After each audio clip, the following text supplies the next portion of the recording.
Nashtapreshu Bhadreshu Nityam Bhagavata Sevaya Bhagavat Yuttama Shloke Bhaktir Bhavati Naishtaki Narayanam Namaskritya Naram Cheva Narottamam Devim Saraswatim Vyasam Tato Jayam Udirayet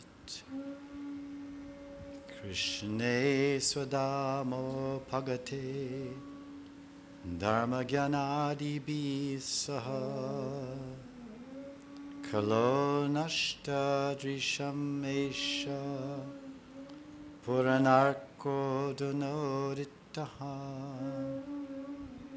Srimad Bhagavatam Puranam Amalam Yad Vaishnavanam Priyam Yasmin Paramahamsyam Ekam Amalam Jnanam Param Giyate Tatra Jnana Viraga Bhakti Sahitam Naishkamyam Avishkritam Tachrinvan Supatan Vicharana Paro Bhaktya Vimuchyen Naraha Shlokam Ekam Tadardam Va Padam Padardam Eva Va Shadavan Yo Nushrinayat Punatyat Manam Eva Saha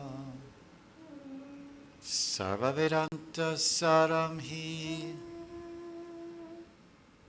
Shri Bhagavatam Vishyate Tadrasamrita Triptasya Nanyatra Syadrati Kvachit Krishna Tulya Bhagavata Vibhu Sarvashrai Prati Shloke Pratyakshare Nanartakai Adimadhyante Bhagavate Kai Vishnu Bhakti Nitya Siddha Nana Artakai Adimadhyante Bhagavate Kai Vishnu Bhakti Nitya Siddha Akshaya Avyai Prema Maya Bhagavata Krishna Shriyanga Tahate Kaina Jata Gopya Krishna Ranga Vandeham Shiguro Shriyuta Parakamalam Shigurun Vaishnavamscha Shriyurupam Sagrajatam Sahagana Raghunatan Vitam Tam Sajivam Sadvaitam Savadutam Purajana Sahitam Krishna Chaitanya Devam Shri Radha Krishna Param Sahagana Lalita Shri Vishakanvitamscha Namo Vishnu Padaya Krishna Prishtaya Bhutale Srimate Bhaktivedanta Swami Nityanamane Namaste Saraswati Deve Gauravani Pracharane Nirvashesha Shunyavadi Paschatya Deshatarane Radhasamukha Samsaktim Saki Sangha Nivasinim Tamaham Satatam Vande Guru Rupam Param Sakim Yankali Rupa Sharira Nadarata Tan Braja Prema Mahanidhi Kutarika Kon Kapata Ugarata Shirup Shi Sanatan Bhatta Raghunath Sri Jeev Gopala Bhatta Dasa Raghunath Hechai Gosair Kari Charana Vandan Jahoite Bignanash Abhishta Paran Vanchakalpa Druvescha Kripa Sindhu Vevacha Patitanam Pavanebhyo Vaishnavebhyo Namo Namaha Ananda Lila Maya Vigrahaya Hema Vidivyach Chavisundaraya Tasmai Mahaprema Rasa Pradaya Chaitanya Chandraya Namo Namaste Balavi Varanam Bhoja Malane Nritya Shalane Nama Pranatapalaya Sri Krishnaya Namo Namaha Shriman Rasarasarambi Vamshi Vatatata Stitaha Karshan Venuswaner Gopir Gopinatha Shri Stunaha Mahabhava Sarupatvam Krishna Priyavariyasi Prima Bhakti Prade Devi Radhike Tvam Namamyaham Bhajami Radham Aravinda Netram Smarami Radham Madhura Smitasyam Vadami Radham Karuna Bharadram Tato Mamanyasti Gaterna Kapi Om Namo Bhagavate Vasudevaya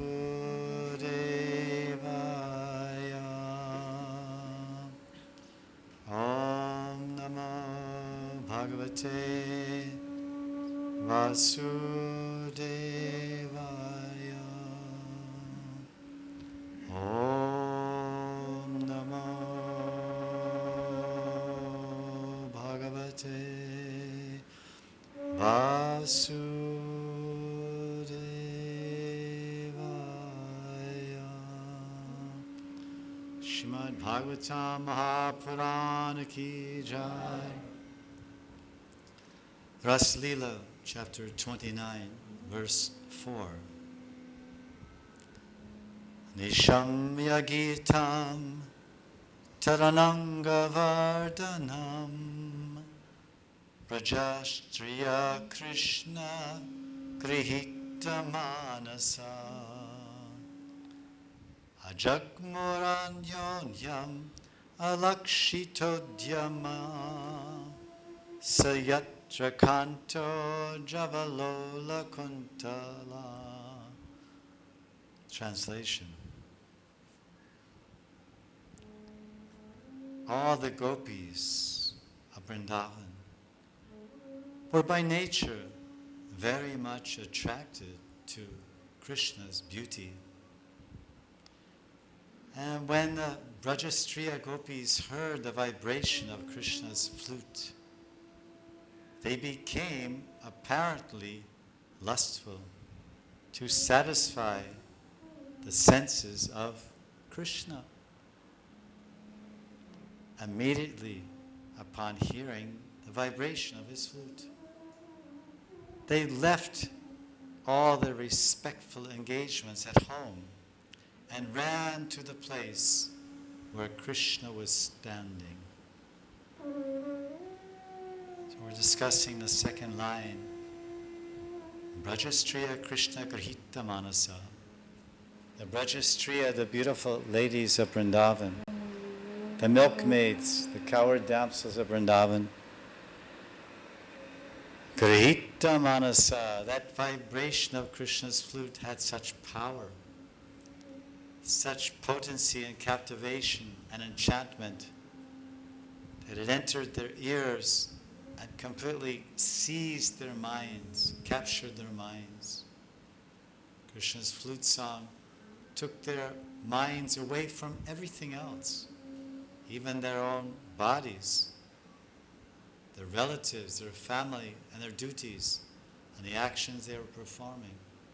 In fact, because their mind was stolen, manoharam, they no longer possessed their minds. They had become ananga. They were without their minds. The subtle body, the gross body. You lose your gross body, your external body, you're ananga. But if you lose your mind, you're nothing. If you lose your mind, then you've lost your internal or subtle body. They lost their mind, but they could find it because they knew who the thief was. Krishna Manohar. Murli Manohar Krishna. You may lose something. Someone may steal something from you. Your money, your wealth, your treasure, your jewelry, your gold. And you don't know who the thief is. You don't know where they have run, where they are hiding or standing.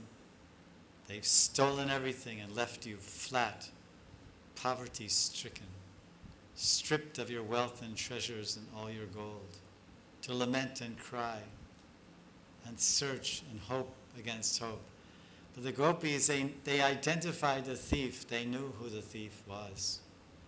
And they knew how clever, they didn't realize how clever this thief is. He didn't use chloroform to put them to sleep. He didn't use tantric or magic. He used music. And music has its own magic, as we know. There are love songs and angry songs and war cries and war songs to go to battle by and drum rolling and so many cadences and meters. A love song, a song of love, woven in the fifth note of Krishna's flute, the seductive note, the enchanting note, the romantic note of the flute, sa re ga ma pa da.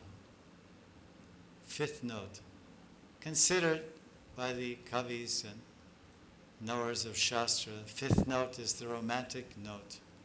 So Krishna deliberately and consciously and purposely vibrated the fifth note, mixed with the Kam Bij mantra, mixed with the individual name of every gopi.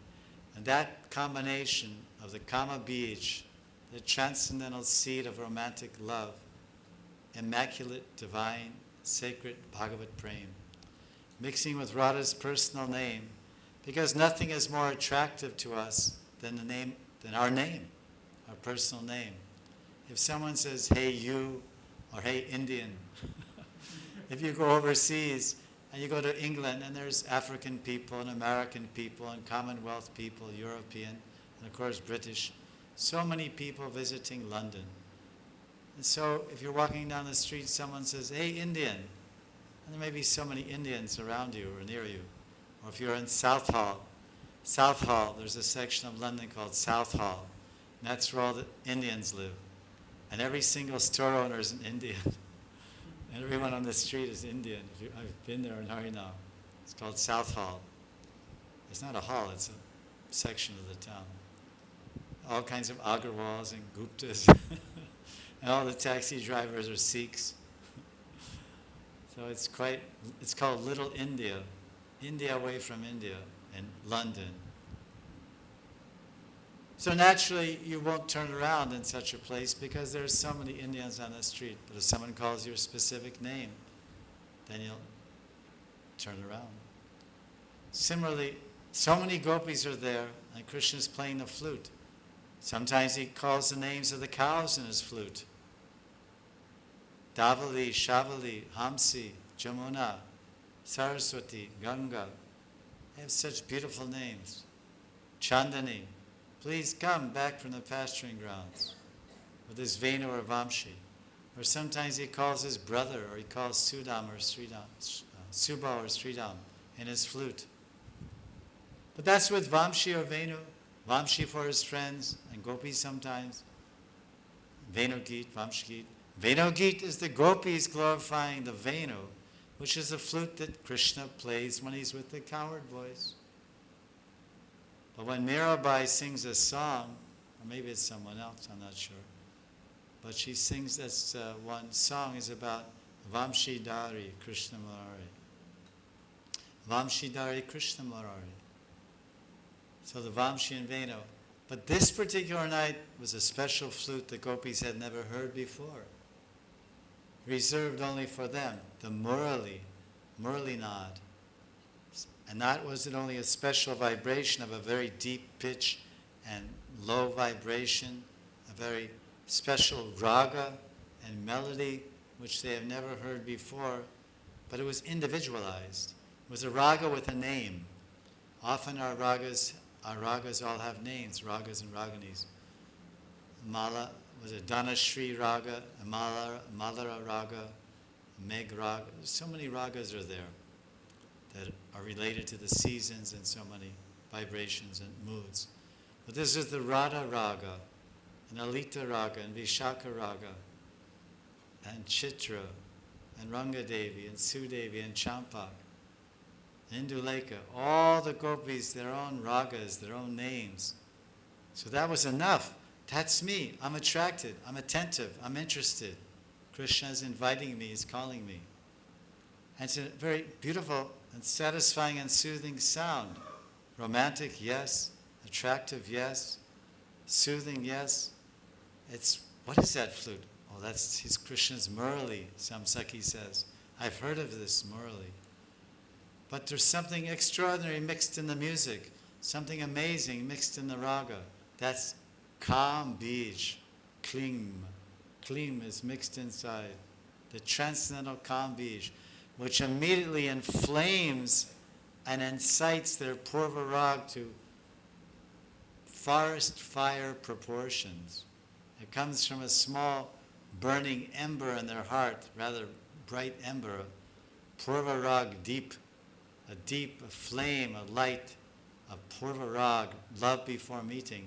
Now with the influence of that Murali and the Kam Bij and their personal name and that sweet vibration, that deep becomes Pradeep? No. Sudipta. Sudipta Sattvic Vikar. Total transformation, total takeover. Grihita Manasa. This verse is saying, Krishna Grihita Manasa. Brajastriya Grihita Manasa. What is the cause of their Grihita Manasa? We have Brajastriya. And there's some action being performed to the ladies. The Nayaka, the heroines of the love story, the sacred love story of Ras Leela. Brajastriya, Stri and Admi, Prakriti and Purusha. So the Striyas, Brajastri, and then the Purusha's Krishna. Brajastriya, Krishna. Nayaka and Nayak. Then what happens? Krishna Grihita Manasa. Krishna seizes Grihita, the minds of the Brajastriya. The hero seizes the minds of the seizes the mind of the heroine, in this case the heroines, thousands of girls. With what? With his Jago Kalam, with his Nishamyam Gitam. It was Jago Kalam, it was that artistic, wonderful vibration, Kakara Lakara of Krishna's flute in the previous verse. And it was a song. It was a geet. It was poetic. It was met all the criterion of music, rag and tal and everything. And that, moreover, what was the effect? Initially, it was nishamya, nishamyam gitam, that Murali Geet, like Venu Geet. That Murali Geet was nishamya. Nishamya means very soothing, very comforting, very peacemaking and peaceful, made me so deep. The Murali Naad, very deep. Like the rumbling of the monsoon clouds in the rainy season, or the rumbling of the waves in the beach, ocean side. Very deep and forceful and unlimited and unfathomable. Murali Naad.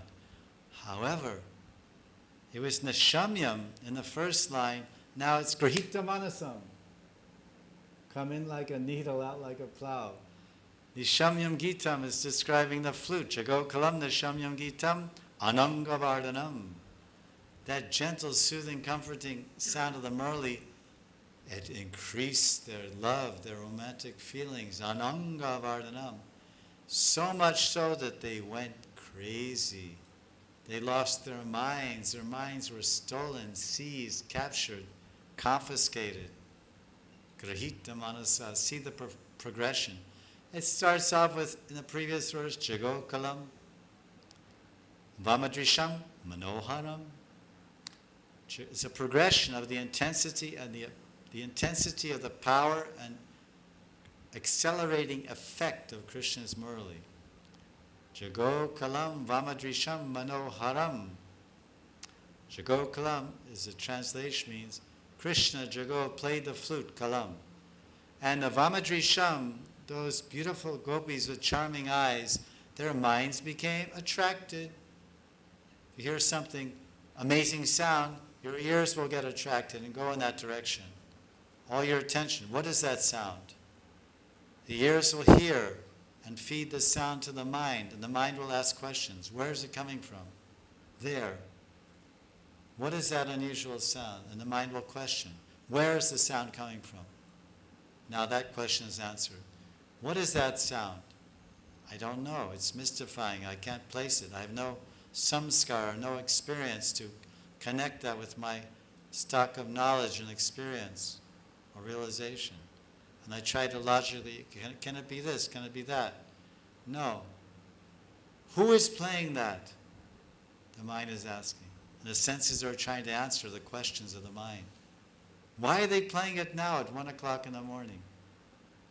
The mind is saying, I think it's a flute, but maybe not. And who is it? Is it Krishna? Oh, it can't be. Am I so fortunate to hear the sound of Krishna's flute in Govardhan? I doubt it, unless one's pure devotee. And like this. So the gopis' mind became captivated, Manoharam. Who is playing that 12 o'clock at night? They're playing this flute. Jago Kalam. Then the next verse it says, describing more about the flute, because as I mentioned, there are 4 players in the Ras Leela. 2 tangible, 2 intangible. 2 sentient, and 2 apparently insentient, although everything's conscious in Vrindavan. Chinmay Shakti. The hero and the heroine are tangible, sentient, touchable, feelable with senses. Bhagavan Sri Krishna, he's a Vibhav, Nayak, he's the Alamban, Prem Vishai. And the Vibhav, Alambam Prema Shraya, the Nayakas, the hero and the heroine. Of any love story, there's a hero and heroine. Then there's the intangible, the insentient, the setting, the place, the season, the time of day or night. Europe, India, America, the forest, the beach, the sky, underground, wherever. This time period, 500 years ago, prehistoric time. So that's then the second intangible was some special factor in the environment, a kite flying in the sky, which maybe that kite flies throughout the movie. Sometimes movies have some intangible thing that's always moving somewhere, and the person looks, oh, that. And there's the artistry of the filmmaker. It's all symbology and imagery. So in the Ras Leela, there's 4 players. two sentient, two insentient. Krishna and the gopis, the obvious members of the love story. Then Vrindavan, Jamuna Pulin, Vamshivat, Govinda Ghat, Ndir Shamir, Jamunaji, and Kunjas, and the forest. Of course, the moon and all that's part of the Vrindavan setting. Vrindavan, the setting, the moon, the flowers, the forest, the Yamuna, that's Vrindavan. Vrindavan, then the flute. Without a flute, there's no Krishna in Vrindavan. Does Krishna have a flute in Dwarka? No. Does Krishna have a flute in Mathura? No. Does Krishna have a flute in Kurukshetra? No. Does Krishna have a flute when he shows the Virata Rupa? No. But when Krishna shows Mother Yashoda the Virata Rupa inside her mouth in Gokul at Brahmanda Ghat, when he's 1 year, 6 months or 1 year old, then when she looks inside Krishna's mouth and sees Krishna, Vrindavan Purnatam Swayam Bhagavan Sri Krishna showing the Virata Rupa, then Mother Yashoda sees the Virata Rupa that Arjuna saw. But then Mother Yashoda sees something that Arjuna couldn't see, it didn't see. She sees inside the mouth of Krishna, inside the Virata Rupa, Gokula, Vrindavan, Gokul, and Brahmanda Ghat, and she sees Krishna, and she sees herself, Yashoda, looking in Krishna's mouth. So even in the context of the Aishvarya, the power, grandeur, opulence of Virata Rupa, Yashoda Ma sees the Madhurya of her beautiful son, and in his belt, he has his Venu. Even from his birth, Krishna had a toy flute. His cowherd boys, all the boys play flute, not only Krishna. Balaram, Subal, Sridham. It's part of their cow-herding equipment. Like if you're a firefighter, you have boots and a helmet and fireproof suit, and you have your equipment for the job. If you're a secretary, you have your equipment for the job. A laptop and a pen and a paper and a palm top and so many things, erasers and all your little gizmos on your desk, your paper clips and your this drawer and that drawer. It's your equipment for the job. If you go in to do the job as a secretary, then there's no computer, no paper clips or paper. You sit there and say, well, nothing to do. So Krishna has his Venu, and he has his Lagudi.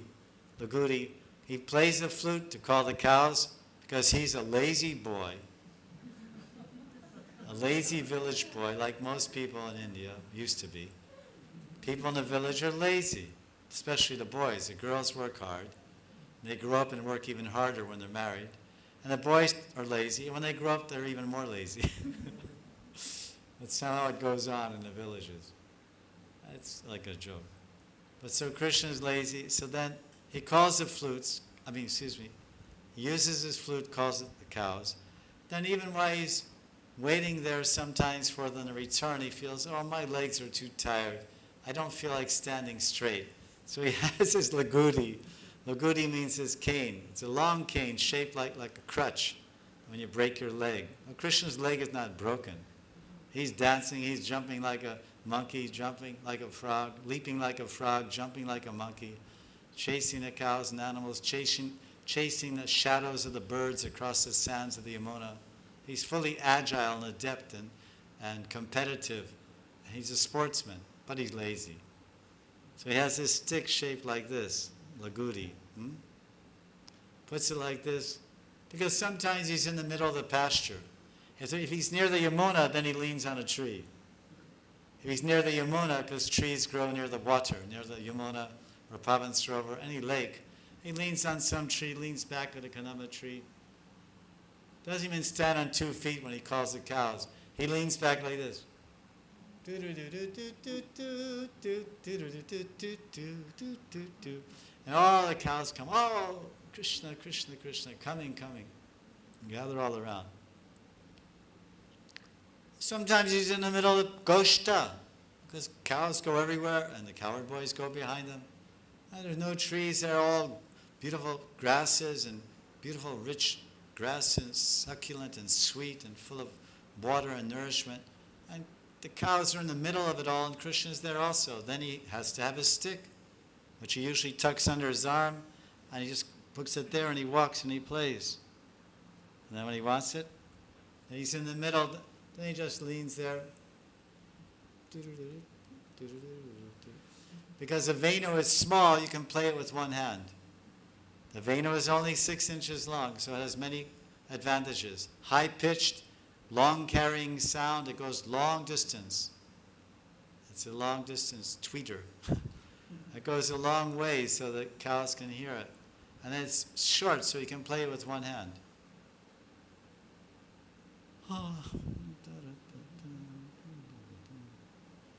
But then Vamshi is 2 hands. It's more serious playing. That's when he's by himself and he's just practicing for the Murli. If he brings out the Murli, the coward boys will get suspicious. Hey, what's this? So with the Vamshi, he calls the boys sometimes, and sometimes the cows. But Murli is for the gopis. I was telling Grihita Manasa, really what the acharyas are saying, that Grihita means that actually it means madness. If someone loses their mind in the material world, if our friend loses his mind, then what will we say? He went crazy. That's what we say in America. He is mentally deranged, retarded or something. But he's an adult and he's capable, and somehow, due to intoxication or drugs or bad karmas or whatever, then he goes crazy, acts crazy, or sometimes because of bhut, prait, some ghost gets inside and seizes his subtle body temporarily due to some grahan, dosh, some planetary disturbances or some tantric.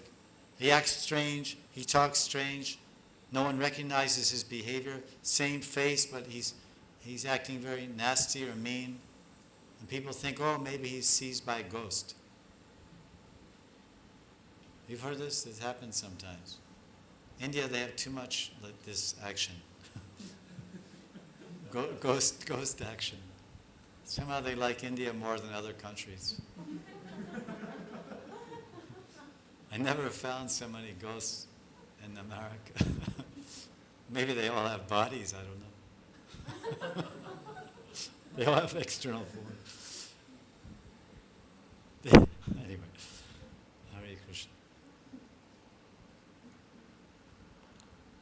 It's the acharyas say practically they went mad. Mad doesn't mean that they can't speak or they start fumbling with their words or acting contrary to their actual swabhav or nature, or acting violently or viciously or negatively.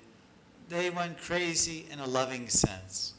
This type of craziness, this state of craziness is actually a degree of divine love. Sri Jiva Goswami describes, he says that this phrase, Grihita Manasa, in this verse 29.4, and Bhakti Sandarbha, he describes this in his commentaries. He's describing different elements of ras, and he describes the element of ras and rasa tattva, and then he cites verses as praman to show this working, which is the system. Establish a philosophical point, maybe even based on logic, reason, naya, and anuman, perception, experience, but then to back it up with praman, shastra praman, the law, the fact, the histories, the shruti, or the Upanishads. These are the standard books of knowledge, acceptable authority, and spiritual philosophy.